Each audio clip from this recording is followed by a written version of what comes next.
Welcome, friends, and thanks for stopping in to my coffee chat. So today, I'm going to talk about my end of January thoughts of the Three Rivers Challenge that was put on by Jessica of Three Rivers. And if you've never seen her channel, I highly recommend for you to go over there and check it out. There's so many good recipes, advice, time-saving skills, canning skills. It's such a wealth of knowledge that comes forth from that channel. And I've learned a lot, and I've been reminded of a lot of things through her channel, and definitely through this challenge. And that's what we're going to talk about today. If you're not familiar with her challenge, it's a Three Rivers Challenge, and it's run every year for the month of January and February. And you don't have to partake in both months. You can pick either month. You could also make up your own rules, because that's her number one rule. There is no rules. Everyone's household is different, so you just go ahead with your own rules. Now, with that, my rule is no spending. No spending for 2 months. That was my main pantry challenge. Now, I've done really well. I haven't bought anything for my pantry. I'm very excited about that. I did stick to that. At first, I will admit, it was hard because it's a habit. It's a habit to pull into that store. But after a couple of weeks, and they say, it takes like 21 days to change a habit? It truly did. And it happened earlier than that. So that was wonderful. Now, I have a lot of takeaways today to do with this challenge. So bear with me when I look over at my notes. So the main one was the no spending and becoming more intentional with what you are buying, preserving, growing, all of that. And it's more of an awareness. And I thought I was intentional, but apparently not as intentional as I could have been. So I think the quality of what I'm going to put out in my kitchen has increased. The quality of what I buy, what I grow, is also going to show in that. Now, with in this challenge, also, I discovered a thing called Multiply Food. And I'm like, I love this. Especially where,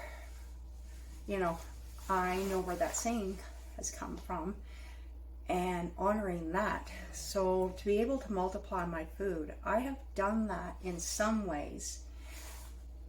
For example, you buy a chicken, you cook a chicken, you save the juices, you have your meal. Then you slice off everything, you have it made leftovers for the next day in a meal. But you take your bones and then you're going to create a broth to make it into something else, like a soup or a stew. So you have taken the one meal and multiplied it into 3. Now, by doing that, you are saving money every time you do that. It adds in more flavor, and you can do it with so many things. So I'm very excited on that journey for myself and educating myself on how to multiply food. My second takeaway is the aha moments. And there was a lot of aha moments in this challenge. One being zero waste, or almost zero waste. So it's something I try to practice in all aspects of my homestead. So by reducing the packaging on my food, I'm potentially cooking better quality, a higher quality food for my kitchen, and it honors, zero waste. And we have, over the years, discovered we have less and less garbage. So that's also looking after the land, which is really important to me as well. Okay, so my number 3 takeaway is the benefit of this challenge is to document on YouTube. This is a new thing for me, a very big thing. By being a shy girl my whole life, many reasons behind that. But obviously I have overcome that. My mom would have loved to have done that, right? So getting to do this and showing my grandchildren as a skill that I hope they will enjoy and remember and use at some point in their life when it's relevant to them. So also with this takeaway, storing food for maximum shelf life. And that could be by freezing, pickling, canning, and dehydrating, whatever form it is, or freeze drying, whatever form you're comfortable with or have the means to have the equipment to do. And for everybody that's different, and going forward, I'm going to dehydrate more. I'm also going to store more stuff in my cold cellar as well, because it's working out really well. And with the proper shelving put in there, especially along the bottom where I can put in more pumpkins, more squash, certain types of apples that I know that will keep now because the experiment's been working out perfectly. Now to wrap up this coffee talk, and I'm going to need some coffee for this. So the items that I'm going to can more of is my chili sauce, my relish, and jam.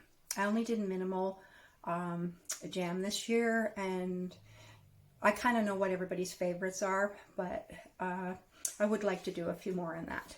So for canning, I need to add in salsa sauce. That is going to be such a huge hit in this house. It's something that everybody buys, everybody likes. Last year I kind of ran out of time for what I was making and energy. This year I am planning on adding that in because there's so many dishes that you can put that in and be very creative. Also, kind of in the jam list, that'll be marmalades. I do like marmalades myself, so that's going to be added in, even if it's just a batch. And pickles.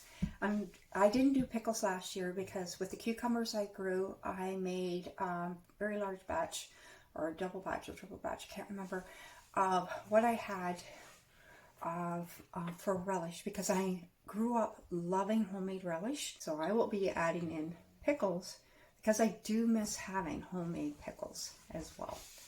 So I would like to freeze more items. I don't have any less items on this list, just more. So I will be freezing more apples if that's at all possible. I froze a lot of apples last year. I'm going to freeze more onions, tomatoes, more garlic for sure, rhubarb, grapes, and choke cherries.